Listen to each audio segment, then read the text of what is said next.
Hello everyone, I hope you all are doing absolutely great. Today we are going to cover the poem How to Tell Wild Animals. It means how to distinguish between wild animals by Carolyn Wells. अब इसमें बहुत से difficult words हैं but एक एक करके अगर बताऊंगी तो बहुत ज़्यादा टाइम टेकिंग हो जाएगा. So let's move on to the poem और मैं बीच में आपको उसके हार्ड वर्ड्स भी बता दूंगी.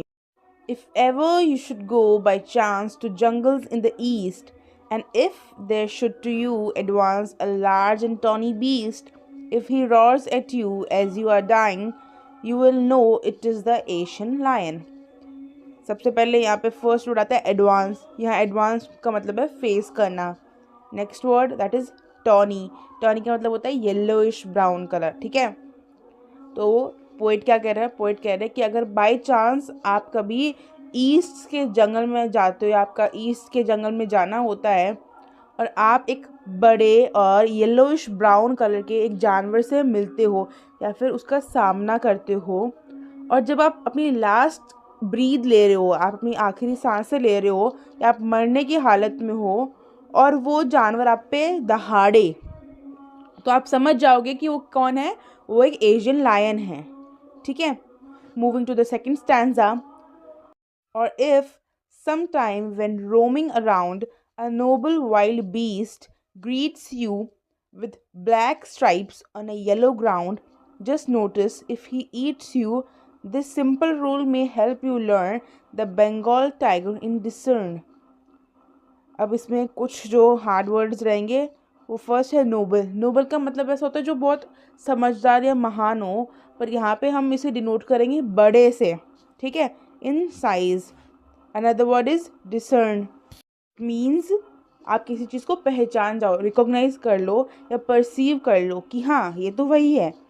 तो इस स्टैंजा में पोएट क्या कह रहे हैं कि अगर आप टहल रहे हो जंगल के अंदर, ऐसे ही बस घूम रहे हो आवारा, और एक बड़ा महान जानवर आपको आके ग्रीट करे कि हेलो सर, वो वाला ग्रीट नहीं है, अगर आपको कहीं वो मिल जाए with black stripes on a yellow ground, की येलो बॉडी के ऊपर जिसपे ब्लैक कलर के स्ट्राइप्स बने होंगे, और अगर आपको वो खा ले, ईट कर ले वो आपको, तो ये सिंपल रूल है जो आपको हेल्प करेगा ये जानने में कि वो बंगाल टाइगर ही है.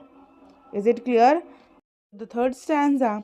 If strolling forth, a beast you view, whose hide with spots is peppered, as soon as he has lap and lap on you, you will know it is the leopard.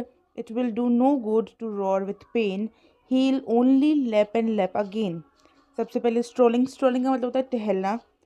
Second word is peppered. Peppered का मतलब होता है covered with spots, यानी कि धब्बों से भरा हुआ. यहाँ पे जो वर्ड यूज हुआ है लेप, ये लीप का ही शॉर्ट फॉर्म लिखा हुआ है. And lastly roar. यहाँ पे रॉर का मतलब दहाड़ना नहीं है, यहाँ पे रॉर का मतलब है चिल्लाना या रोना. सो लेट्स सी कि पोएट कहना क्या चाहते हैं. पोएट कह रहे हैं कि अगर आप आगे बढ़ो और आप एक जानवर को देखो जो धब्बों से भरा हुआ है, और जब उसको देखो आप, तो आप पे जंप करना शुरू कर दे, अटैक करना शुरू कर दे, तो आप जान जाओगे कि ये लेपर्ड ही है. और इस समय पे आपका रोना या चिल्लाना कोई काम नहीं आएगा, क्योंकि वो लेपर्ड जो है वो आप पे बार बार में जंप ही करता रहेगा, यहाँ पे अटैक करता रहेगा. Moving ahead. When you are walking round your yard, you meet a creature there who hugs you very, very hard. Be sure it is the bear. If you have any doubt, I guess he'll give you just one more caress. अब यहाँ पे जो last word हमने बोला cares या फिर cares या फिर जो भी आप प्रोनाउंस करना चाहें, इसका मतलब वही है बहुत प्यार से हग कर लेना वैसे तो, पर यहाँ पे प्यार से हग करना नहीं, यहाँ पे डेडली हग है इसका मतलब. ठीक है, अब पोएट कह रहे हैं कि अगर आप अपने आंगन में टहल रहे हो, पर यहाँ पे आंगन ही बोलेंगे हम कहेंगे जंगल में टहल रहे हो, और अगर आप वहाँ पे एक जानवर से मिल जाओ जो आपको हग कर ले बहुत टाइटली, बहुत ज़ोर से आपको हग कर ले, तो आप ये जान जाना कि एक भालू ही है. और अगर आपको कोई डाउट हो तो मुझे लगता है कि वो आपको एक और बार हग करेगा और आपकी वहीं पे डेथ हो जाएगी. मतलब आपकी जो हग करेगा वो प्यार से नहीं करेगा, वो आपको बहुत ही डेडली हग करेगा. Moving to the next stanza. Though to distinguish beasts of prey, A novice might nonplus the crocodile you always may tell from the hyena thus. Hyenas come with merry smiles, but if they weep, they are crocodiles. इसके hard words देखते हैं.